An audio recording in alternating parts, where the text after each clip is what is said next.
So this is chapter 5, lesson 1. We're going to start polynomials. The first lesson and second lesson should be done together as a pair.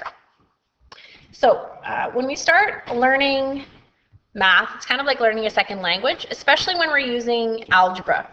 And so when you're approaching algebra, you are going to be learning a lot more terminology and a lot of new things, but we're tying in what we've used already. We're going to be tying in exponents, we're going to be tying in integers, we're going to be tying in rational numbers and irrational numbers.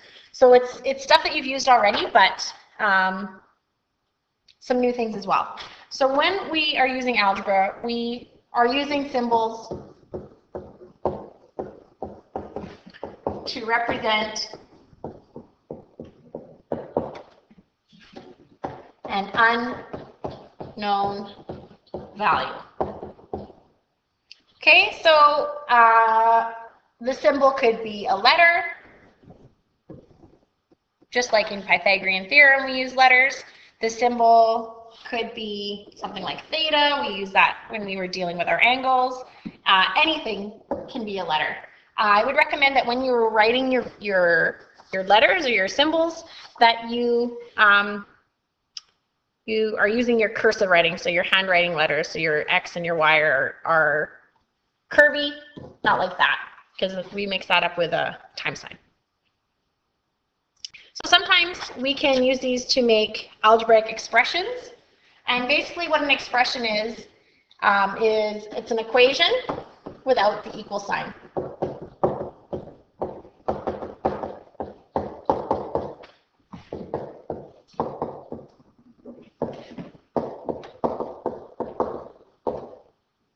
Okay, so something like A plus B plus C is an expression because there's no equal sign. Something like 7x plus 3 is an expression because there's no equal sign.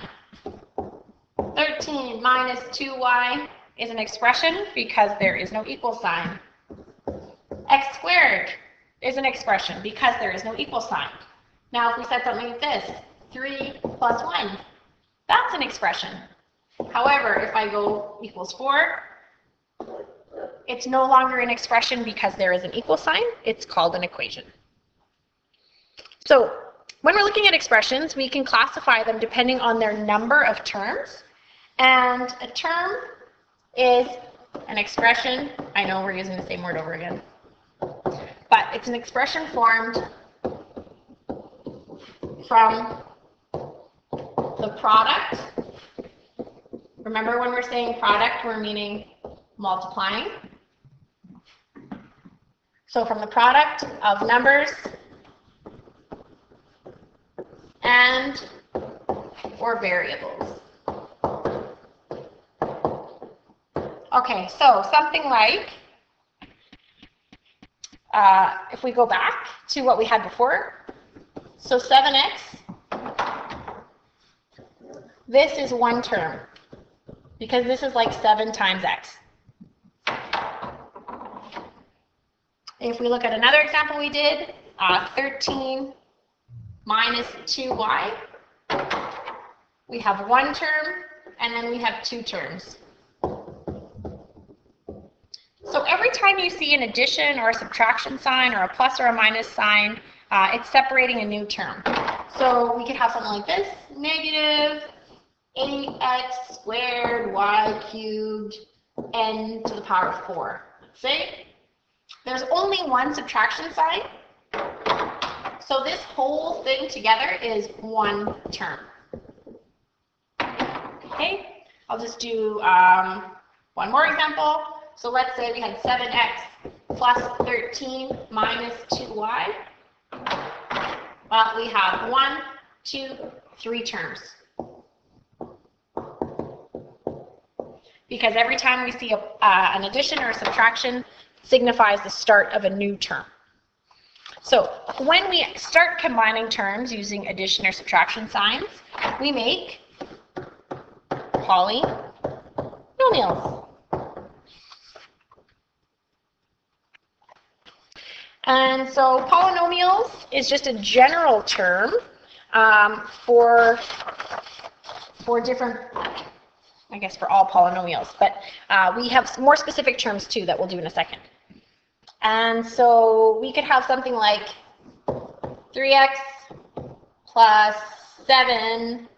So we have 2 terms. That's polynomial. Actually, I think I'm going to flip to the next page and we'll go through these a bit more with some more examples.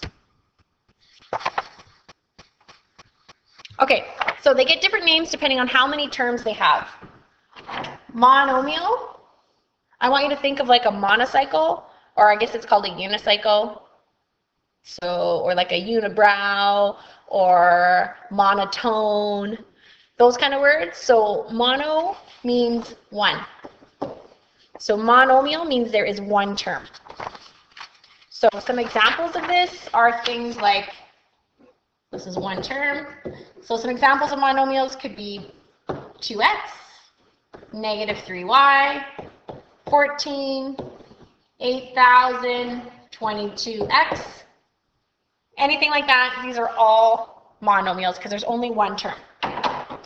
Next we have a binomial. So if you think of a bicycle, bi means 2. So binomials have 2 terms. So things like 2x minus 3y. Okay, there's the 2 separate terms. X squared plus x. 2 separate terms. Negative 10 y squared plus x. Again, 2 terms. Okay? So, some's tricky. Trinomial. Well, if you think of a tricycle, tri means 3. And so trinomial has 3 terms. So maybe 4r cubed plus 2r squared minus r. 1 term, 2 term, 3 terms. If we look at another example, negative 3a squared minus 1 minus a to the 5. And I'm just kind of making these up as we go. So 1 term, 2 term, 3 terms. 1, 2, 3. Keeping in mind the sign follows the term that's behind it, okay? Lastly, poly. So poly means many or multiple. So these have 3 or more terms, so 3 plus terms.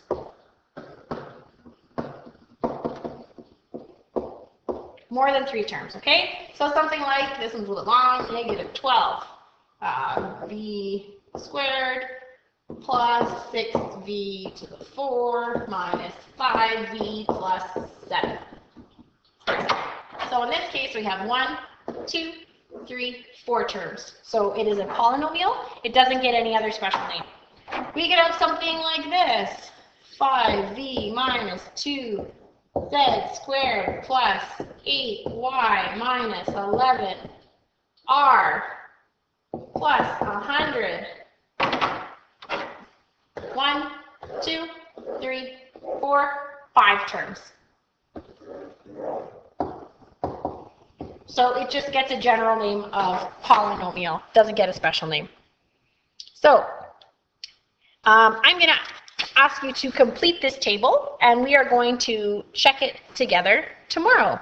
You should also watch lesson 2 tonight.